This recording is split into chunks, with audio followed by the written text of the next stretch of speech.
এইবারে সৃষ্টির দিকে আসা যাক। সূরা ফুরকানের একদম শুরু আয়াত,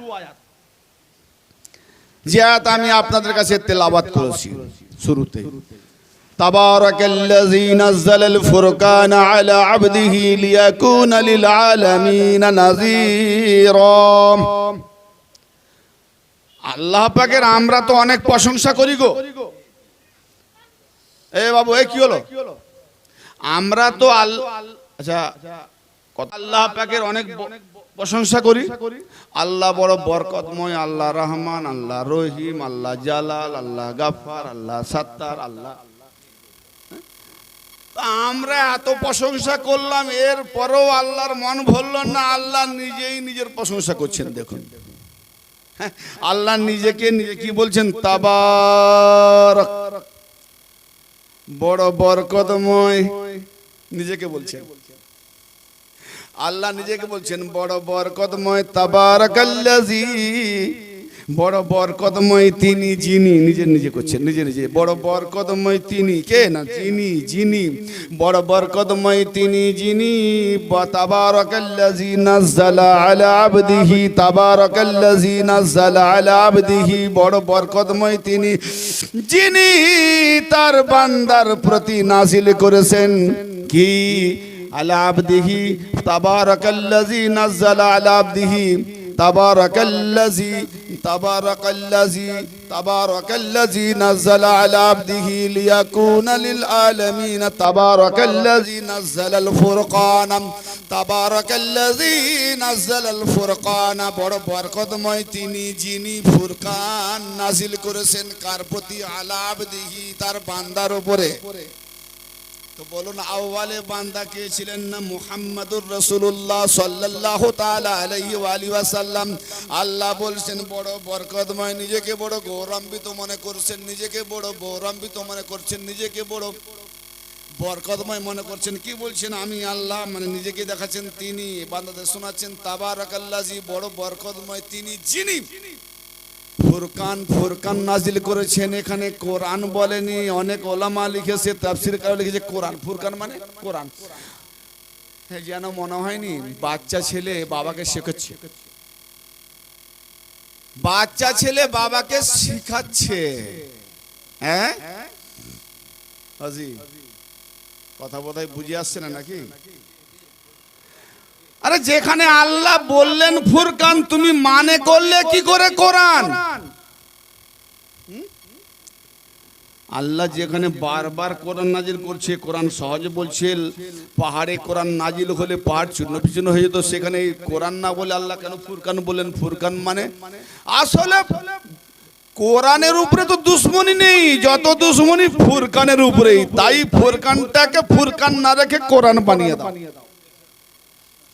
ফুরকান মানে কি? এবার বুঝি কেন দুশ্মনী। ফুরকান মানে পার্থক্যকারী। পার্থক্যকারী কাকে বলে? না কোন মানুষের মধ্যে জুয়া, তাসা, মদ, গেঁজা, মেয়ে, নারী, লাফাঙ্গা, কুটনামি, ভালো নেতৃত্ব, সমাজের কাজ করে, ভালো কাজ করে, দান করে, অনুদান করে, সব করে, আবার তার মধ্যে মদ আছে, গেঁজা আছে, লাফাঙ্গা। এবার সে দেখলো আমি তো গরিবের ভালো করি, গরিবকে দান করি, গরিবকে লোন দিই, গরিবকে অমুক করি, গরিবকে তুমুক করি, হ্যানতেন, আমি তাদের হিতাকাঙ্ক্ষী ব্যক্তি। কিন্তু এত সব কিছু করার ফলে সমাজের ভালো কাজ করতে হবে, সমাজের উপকার করতে হবে, সমাজকে গরিব দুঃখীদের দেখতে হবে, এইসব তার মধ্যে আছে, সে করছে। কিন্তু আবার সন্ধ্যা হলে মদের ভাট্টিখানাতে, রাত্রি হলে পরশু জায়গাতে, জি এই অভ্যাসগুলো আছে, মদও আছে, গেঁজাও আছে, নারী আছে, বিভিন্ন রকমের কুসংস্কার, খারাপ কাজও তার মধ্যে আছে, ভালো আছে, খারাপও আছে। তো এক্ষেত্রে কি করতে হবে? সে ভালোটাকে ভালো মনে করে, খারাপটাকেও ভালো মনে করে। যদি না মনে করতো তাহলে সে করতো কেন? তাহলে ভালো মন্দ দুটোই আছে, সে দুটোকেই ছোট মনে করেনি, নিজের মহান কর্ম মনে করে করে। কিন্তু কোন হিতাকাঙ্ক্ষী হেদায়েতগামী আল্লাহ পাকের হাদি রূপে এসে বলছে, বাবা তুমি যখন এত বড় জ্ঞানী, তুমি যখন এত সব কিছু বোঝো, তো তুমি যে কাজটা করছো এটা তো ভালো, আরেকটা যে করছো ওটা কি ভালো? কোনটা ধরিয়ে দিল।